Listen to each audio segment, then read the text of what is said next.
Hello, everybody, and welcome into Commodity Culture, where we break down commodities markets, sound money principles, and geopolitics, all with the goal of making you a better investor in the commodities sector. My name is Jesse Day. Today is December 29th, 2025, and I'm thrilled to welcome Martin Armstrong to the program, an economic forecaster who has been called on by governments around the world in times of crisis, including the Reagan administration, Margaret Thatcher, and others.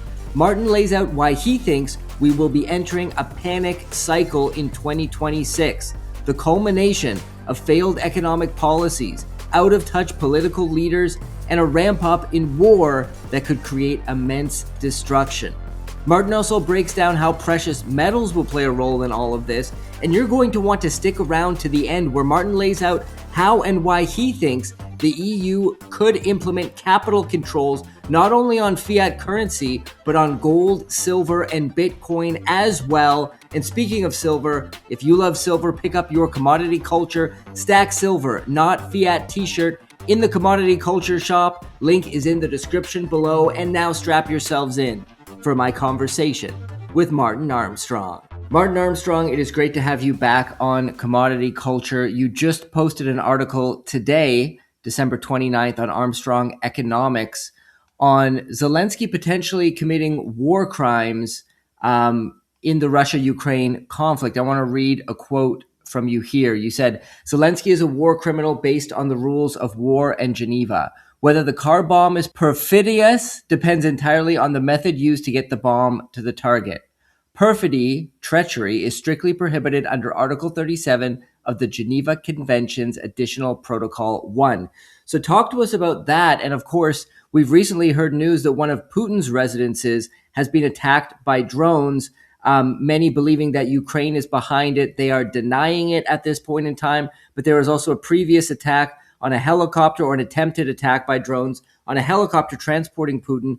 Break this all down for us and what it means for the conflict.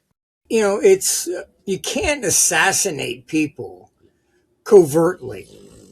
All right. In war, I mean, that's kind of like raising a white flag. Oh, I surrender. And then the guy comes over and then you shoot him.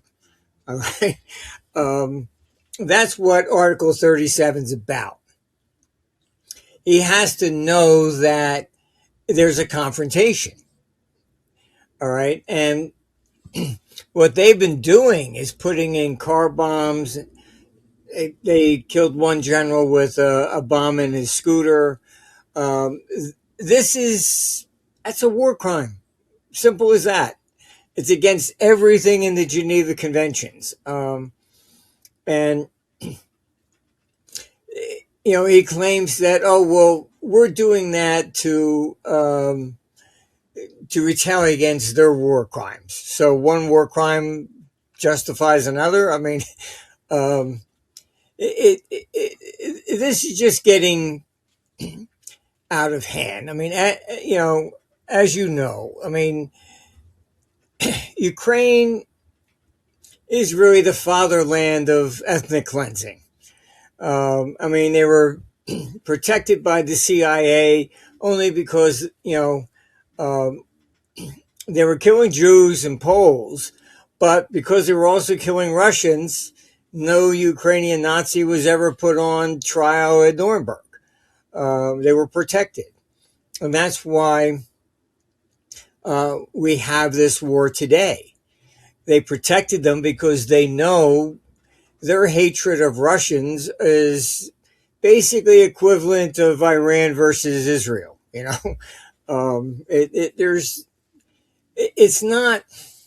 It's just some sort of ethnic hatred that is not like, all right, let's compromise, shake hands. That's never going to happen. So, I honestly, I can't believe they're this stupid. And by that, I mean that the frustration with NATO, etc., is that Putin has been very restrained. He understands that attacking anything in NATO, and that's World War III. So honestly trying to take out Putin, and I believe this is the third time. They tried once at a rally, missed them. Then they sent drones after his helicopter. That was the second attempt. And this one, I mean, it's just within their character. And you remove Putin. And honestly, I think this is what NATO wants, in the sense that then they'll get a hardliner on the Russian side who will act emotionally. So, I mean, what I was told from Ukrainian military, initially they were told just to go to the border with Russia. Then at the last minute, they were told to invade the Kursk region. And I was told that order came from MI6. So they thought, okay, fine, he's not responding. So let's invade Russia, and that will get him to do something. So, I mean, each step has been them trying to get Putin to respond emotionally. And, you know, they haven't been able to do that. So, honestly, I cannot believe that they're that stupid to attack Putin and think that what, the war is going to end or something. I mean, that's absurd. I mean, it's like, you know, if you attack the White House, do you really think the U.S. would say, oh, okay, fine, you win, we're over? You know, it's not, you know, things don't work that way. So I that's why I say I can't believe they're that stupid. I think this is deliberate to try and get rid of Putin, to get somebody there who is going to respond emotionally and say, all right, I'm pushing the button or something, you know? And then the goal then would be to drag NATO into the conflict, because as we know right now, Ukraine standing on its own without foreign aid is not able to compete with Russia on the battlefield. By all accounts, they're not even able to with Western backing. So do you think Zelensky, in this type of scheme to assassinate Putin potentially, get somebody else in there who's more of a hawk, and then that person do something potentially irrational, attacking NATO, or something that could be perceived as such, would then cause NATO to put boots on the ground and enter the conflict directly? Do you think that's their mindset? Yeah, look, Zelensky is simply a puppet of NATO. I mean, I speak to Ukrainians, and honestly, they said if he was on fire, they wouldn't urinate on him until he was dead. I think his polls are down to like the 23% or something like that. I had even been gotten a request after there was a brawl in their parliament over there. Would I come to Ukraine? I said, no, sorry, not going. But, you know, the cries, even in parliament now, for calling for an election is showing that he's losing support. Ukrainian people should be allowed to vote themselves. He takes his orders from, you know, from basically from Paris, London, and NATO. That's it. And he's just lining his pockets. I mean, his top aide got caught stealing 100 million. And I mean, he could never even spend that much in a lifetime. I mean, it's just absurd. But there's no way that Zelensky could ever step down and still live in Ukraine. They will kill him. I mean, he has dragged people off the street, sent them to the front lines. You know, there's even documentation of drone. I mean, of, you know, everything that he's done. You know, people even with Down syndrome he's sent out. So, I mean, he's not very popular among the Ukrainian people, and which is why he won't do an election, because if he does, he's going to lose. And then what? And I can't believe that the EU leaders, they're either getting kickbacks on the side, or they just need this war so desperate that all the documentation that's come out about the fraud. I mean, I even had info I sent off to Congress. Zelensky was sending out $50 million per month to an account in UAE. And I gave them the documentation. They were like, what the hell's going on here? But everybody turns a blind eye. Why? How much are they getting back on the side? Something's going on here. I mean, even the IMF held up payments because of their corruption. I mean, so I don't know. I mean, obviously something, I think, behind the curtain, and just looking at things historically, they got to have their fingers in the pie. They have to. I mean, you got Ursula won't even release her emails with Pfizer. The sponsor of today's episode is ARC Silver Gold Osmium. Owner Ian Everard is praised even by his competitors as one of the most honest and level-headed bullion dealers in the United States. They have some great prices. You can see some of them displayed right now on screen. Take advantage of these specials today by reaching out to Ian at 307-264-9441 or by email at ian@arcsgo.com. Make sure to tell him, of course, that Commodity Culture sent you. And now, back to the interview. Oh, absolutely. Now, what do you make of these peace negotiations? I mean, we were talking about this last time I had you on the show. They're still going on, or so-called, whatever you want to call them, meetings. I don't think it's official peace negotiations. You got Jared Kushner involved, who's doesn't know anything about international diplomacy. You've got, this 29-point peace plan drafted up by the U.S. Russia said maybe we can work with some of it. EU collectively loses their minds. Now the EU, we made our own plan, and it's all these plans that Russia would never, ever concede to. And now here we are again. We're just on repeat. Zelensky was at Mar-a-Lago again. President Trump claims he had a great phone call with Putin again. These are things that it's like we're living in Groundhog Day. What's going on here, Martin? I think basically, look, I was called in and asked to write a peace plan. I was surprised.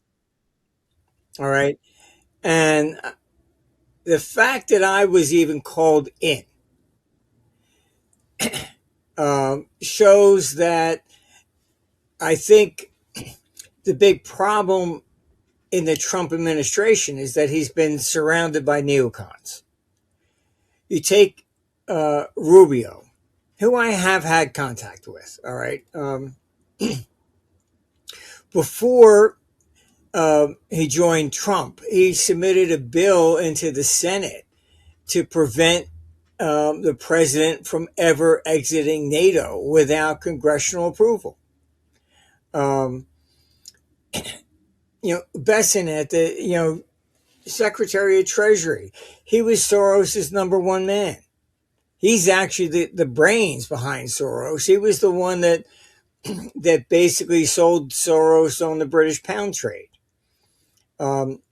He's not publicly advocating endless war, but he doesn't really come out advocating peace. So when I was called in, I was really surprised because they know where I stand. But I was asked not just to write a plan.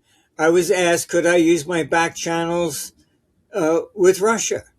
I said, you want me to do that? They said yes. So I believe I got the plan that I produced for them, as I was asked to do a plan that I thought Putin would accept. So I did. I laid it all out, how we even got to this place. And I believe I got it on Putin's desk, and about 2 days later, Lavrov came out and said, Russia's willing to guarantee we are not interested in going into NATO. Of course, NATO comes out and says, oh, they're lying. But there's nothing in Europe for Russia, at this. Europe's got to get its energy from Russia.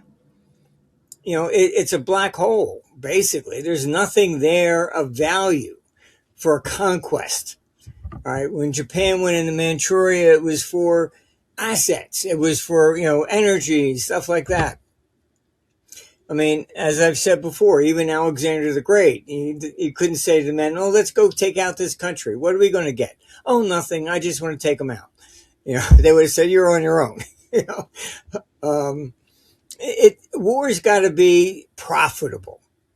I mean, just look at Venezuela. Venezuela has the largest oil reserves, even more than Saudi Arabia.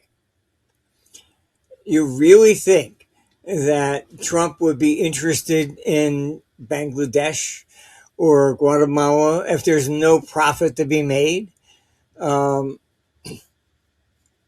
Honestly, I would be surprised if every energy company wasn't greasing every possible palm to get a hold of Venezuela. Um, Russian energy companies are leaving. The American ones want to go in. So, I mean, there's a profit to be made from this. Um, and geopolitically, uh, Venezuela's number one client was China. Um, and I can tell you, being in these meetings, um, they, I was surprised, but they did agree with me. And three things have happened since I've done that report. What Massey has, Representative Massey has introduced a bill to exit NATO. When I said, you know my position, we got to get out of NATO before they do a false flag. They actually said to me, we know you're correct. All right. They also said that I was correct. We would not be at war with Russia. They said we will be at war with China. All right.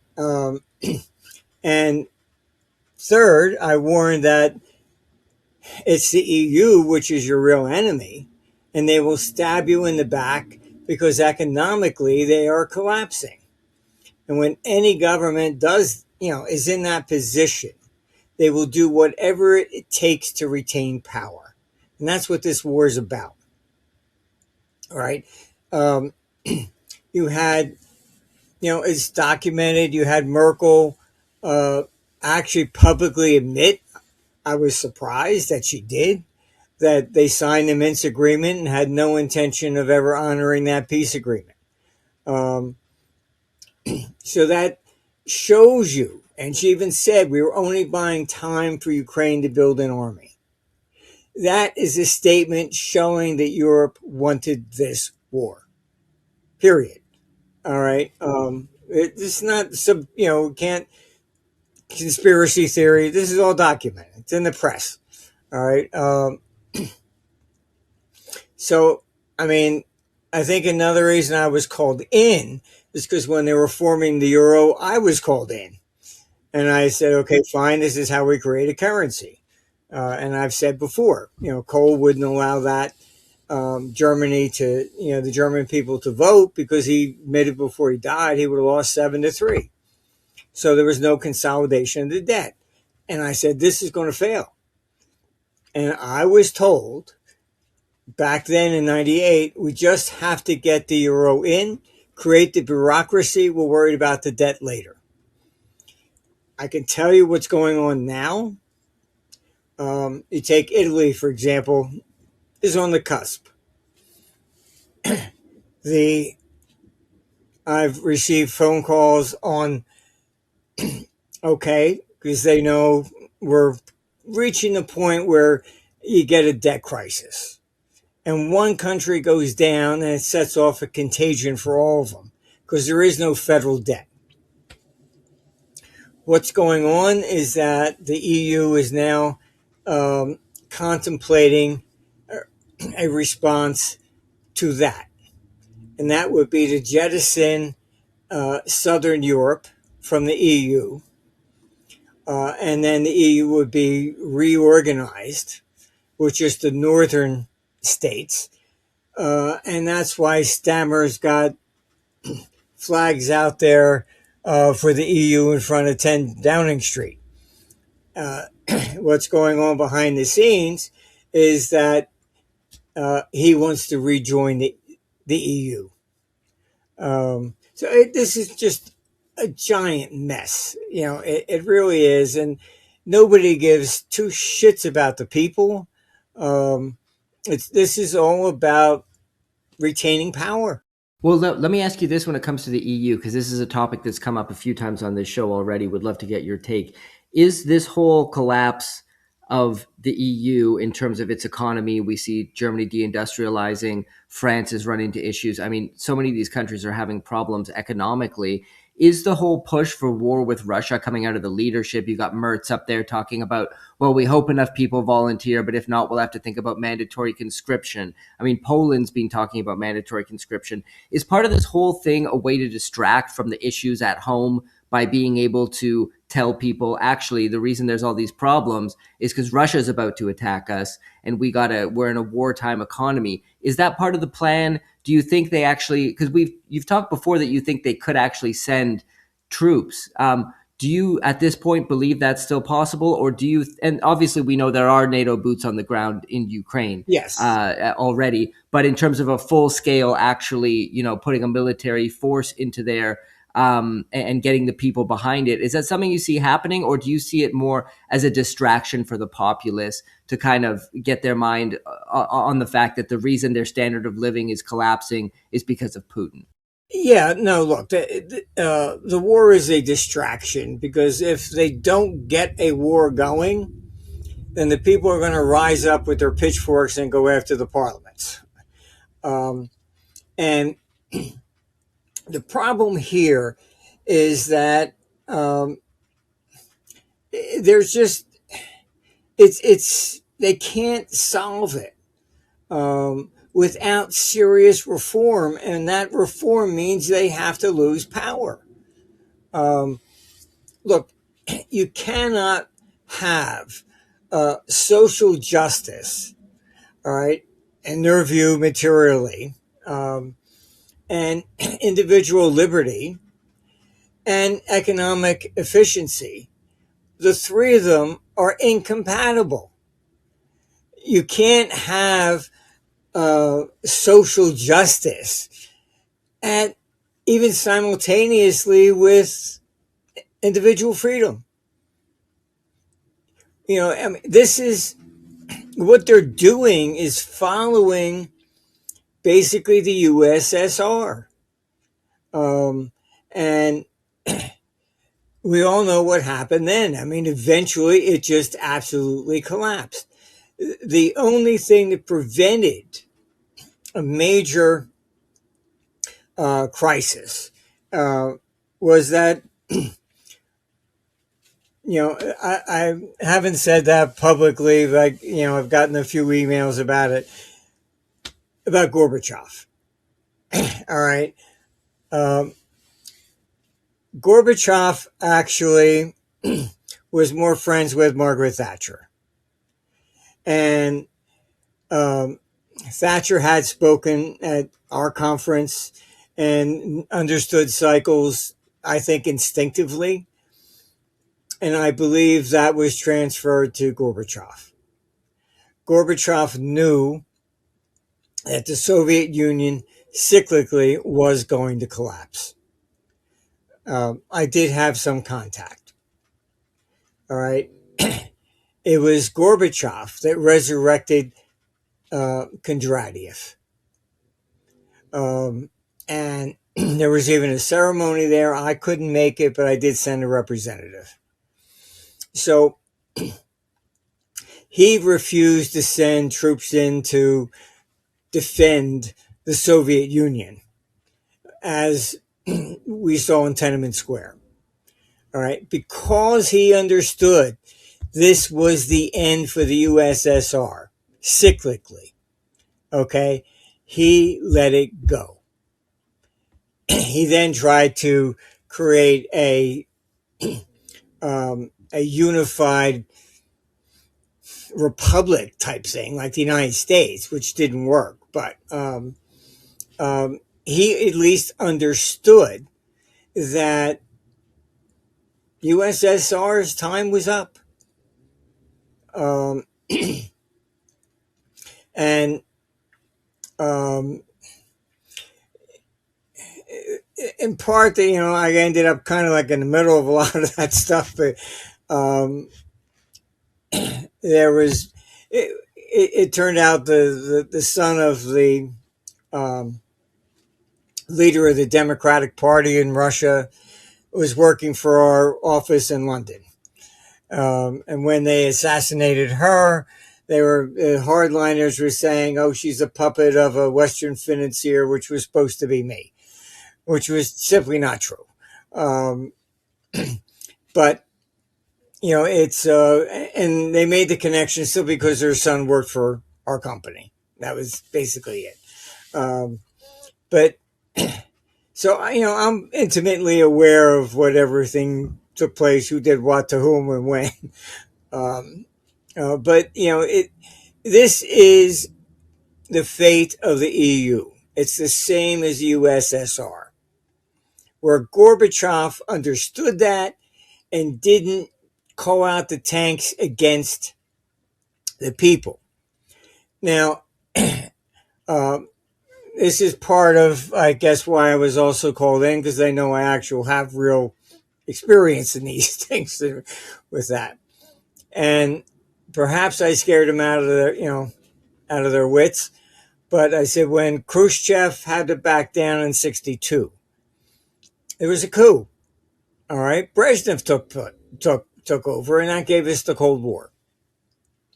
Then, when Gorbachev, there was, I did a book, The Plot to Seize Russia. It's on Amazon, and you'll see like page 3. I got all the declassified documents from the Clinton administration, and most people don't realize, but Russia was invited to join NATO.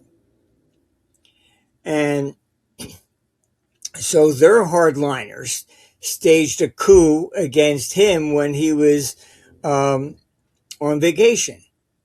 So there was this second coup. That's when Yeltsin stood on the tank and said, "Don't fire on your own people" in '91. They didn't.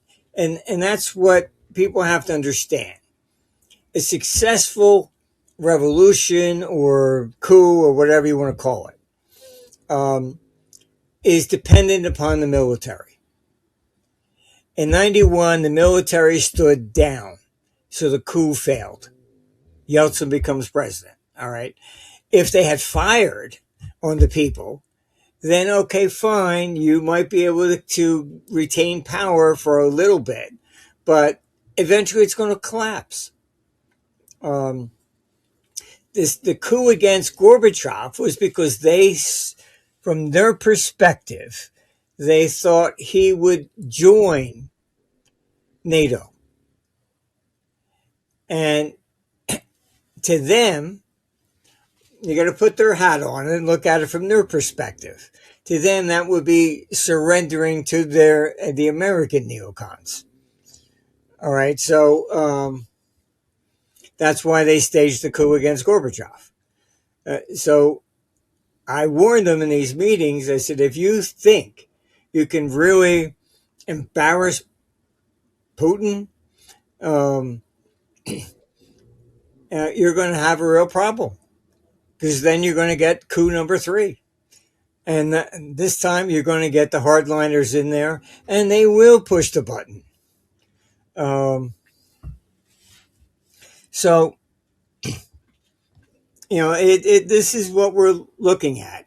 Europe is in dire straits. Economically, you can look at, compare the chart of quarterly GDP growth of Europe compared to the United States. It's a tiny fraction.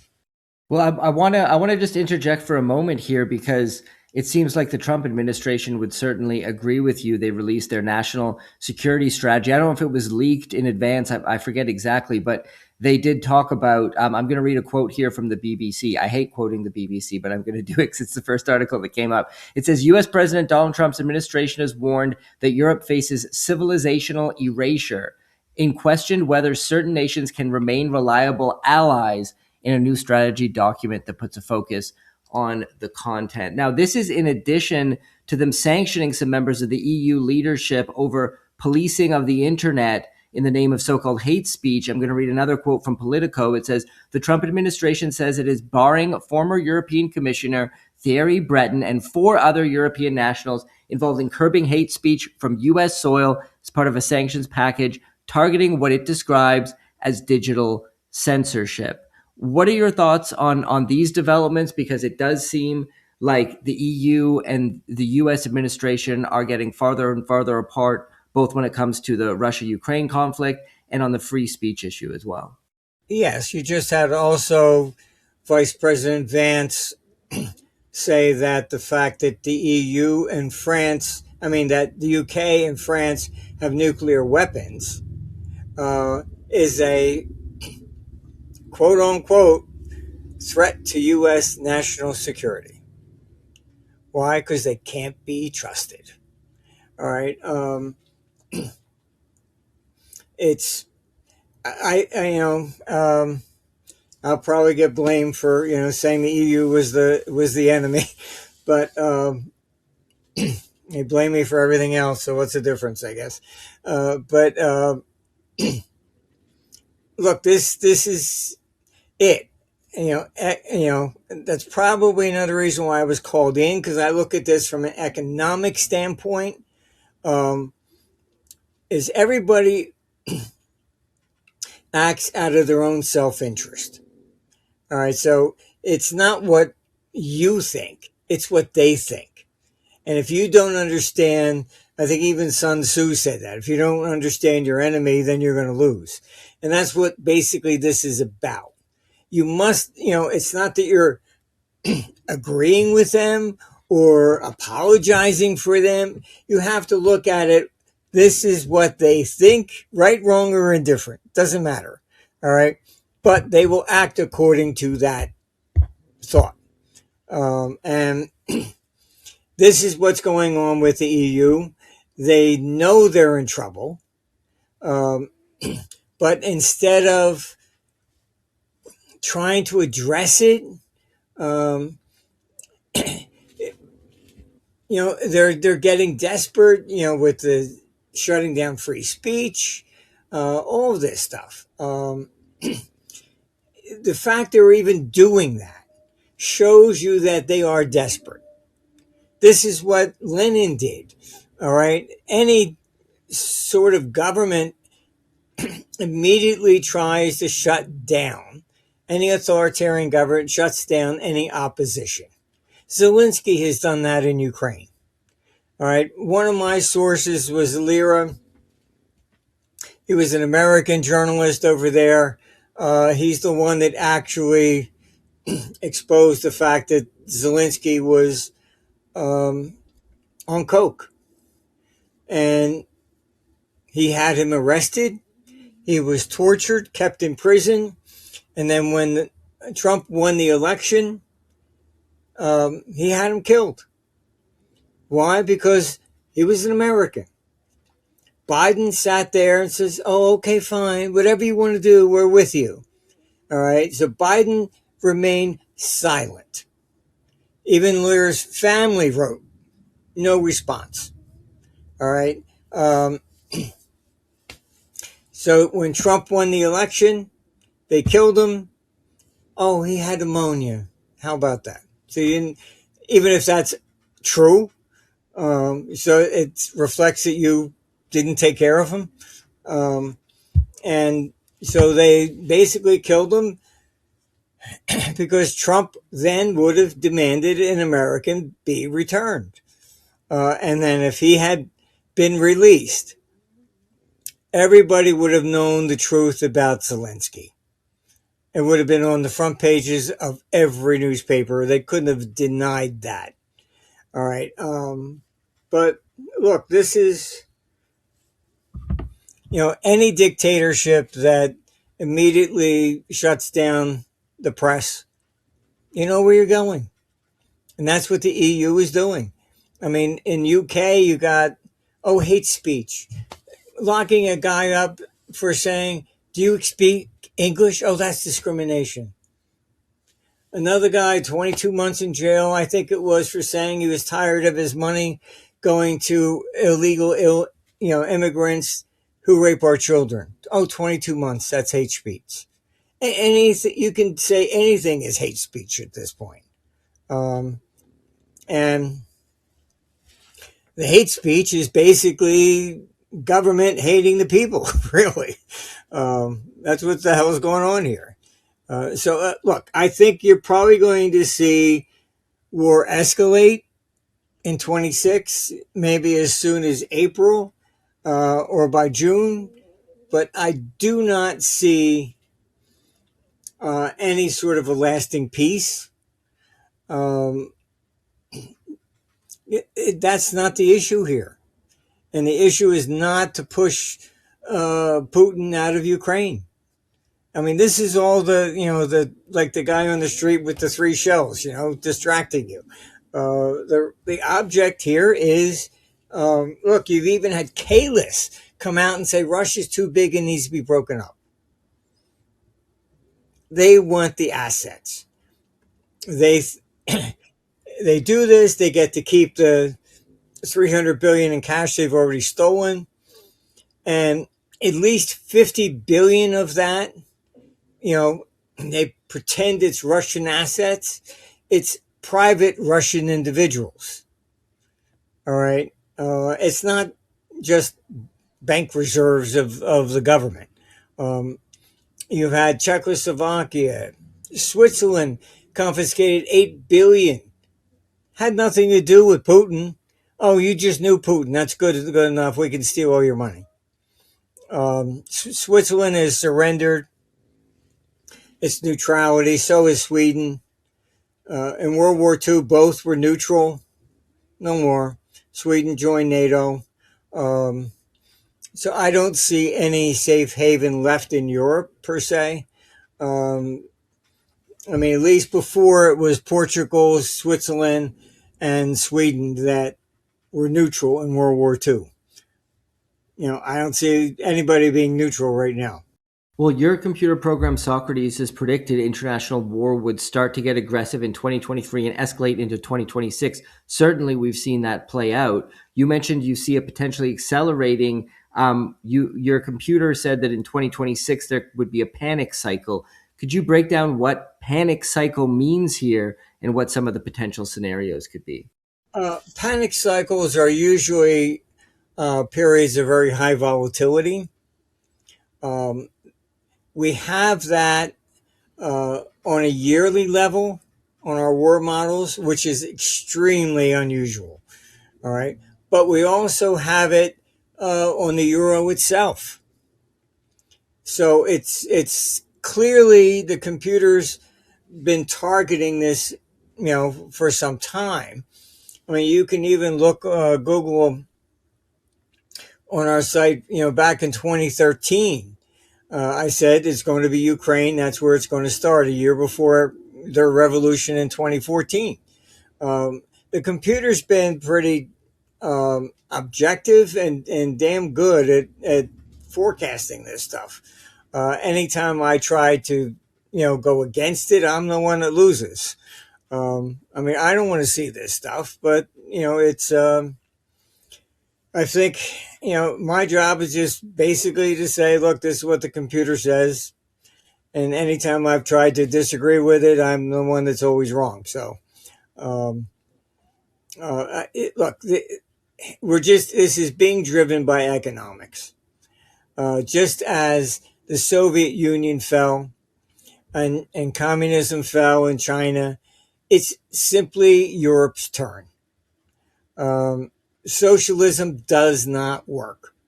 As I said, you cannot have social justice and individual liberty at the same time. No less economic efficiency, But that's what broke the back of communism.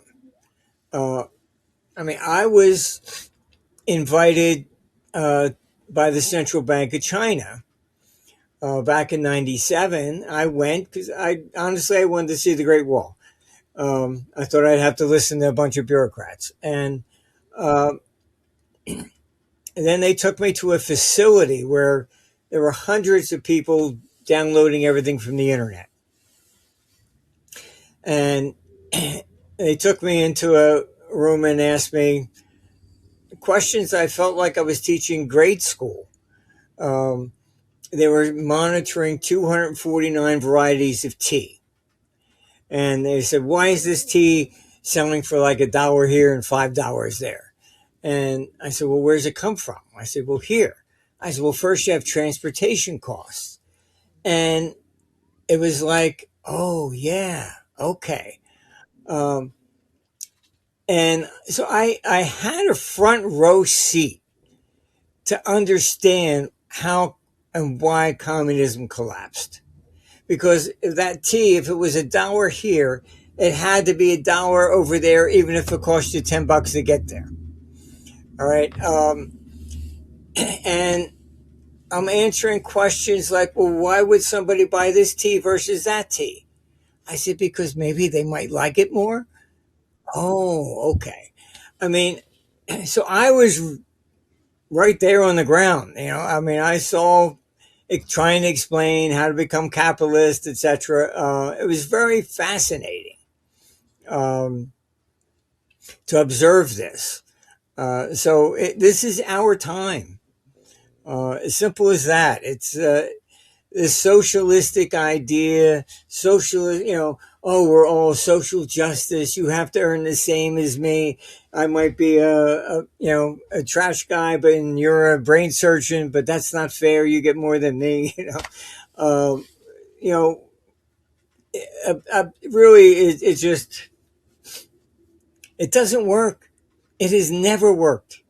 All right. And honestly, I've studied ancient history, and you can see, one of the 10 commandments is thou shalt not covet thy neighbor's goods. Okay. That's what this is about. Jealousy of somebody else has got more than you. But it goes back even, thousands of years before that. It's in the Sumerian codes, etc. And Marx was impressed because Sparta was one of the earliest communist states, and that's what They never even issued coins. Everybody was they went after Athens because Athens was the decadent democracy and art and stuff like this, and you can see that today.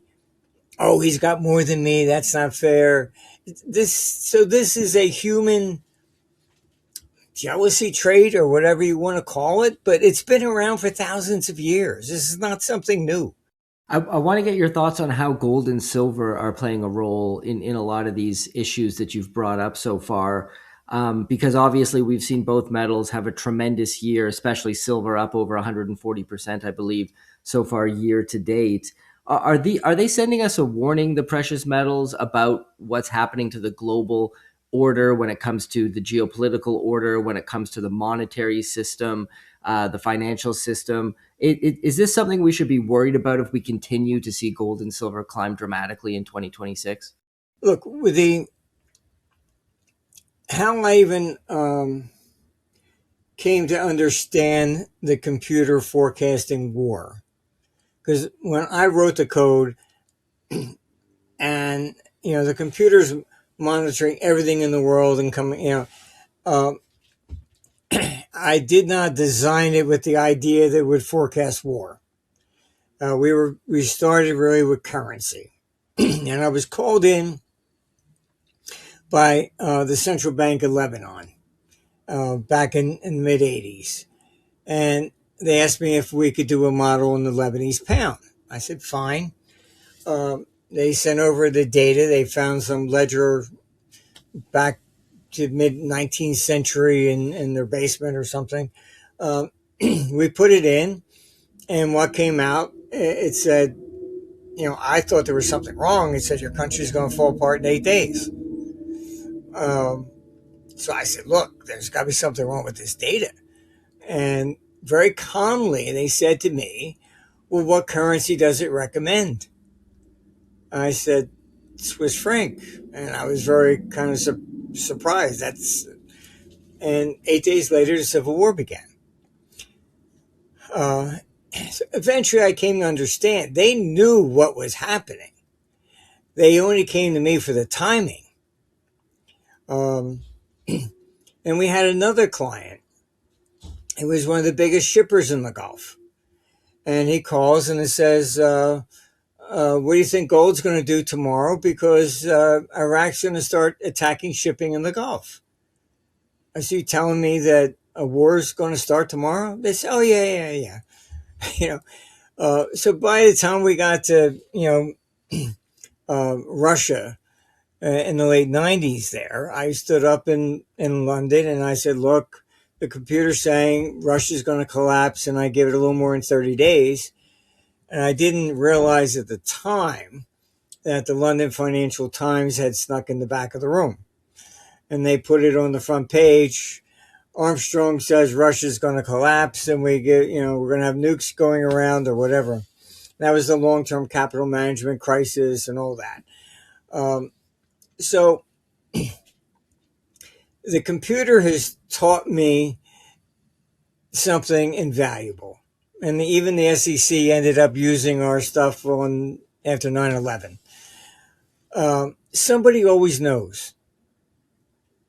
All right. And what the computer's picking up, as it did on Russia, all right, it showed 100 billion going in, but 150 billion coming out. All right. So the rise in gold and silver is the hallmark of people who know what is going on behind the curtain. And what are they doing? They've been buying gold and silver because they know what's coming down. Okay. So that's why you see the sharp rise, etc. Silver starting to rise more against gold because most likely, and I have written about this, that you look at Europe and what they did for World War I and II. World War I, they shut down all the European stock markets. All right. They put in capital controls on gold. So the Europeans were able to buy gold stocks in the United States, but not gold. All right. So I think you see a lot, people have shifted to some degree to silver, but they also shut down silver. One to pay attention to is platinum. Platinum has all of a sudden started to rise very sharply. All right. It used to be worth more than gold. And all of a sudden you see a lot of money starting to go into platinum. So I believe this is some of the people that behind the curtain understand what I'm saying about capital controls. That to the best of my knowledge, and I've tracked everything I possibly can, I never saw any capital controls restrict platinum. Gold, silver, yes. This is also why Bitcoin has done well. All right, is that it's a money laundering instrument. It got off the ground with a lot of volume, but it was all coming out of China. Why? Because the Chinese figured they could buy it there and sell it in New York and got the money out. It didn't go through a central bank. No wire. Canadians have been doing it. Europeans that I know have been using it. All right. It's not a store of wealth. It's not going to replace gold. And it's not going to replace the dollar. All right. It's a money laundering instrument.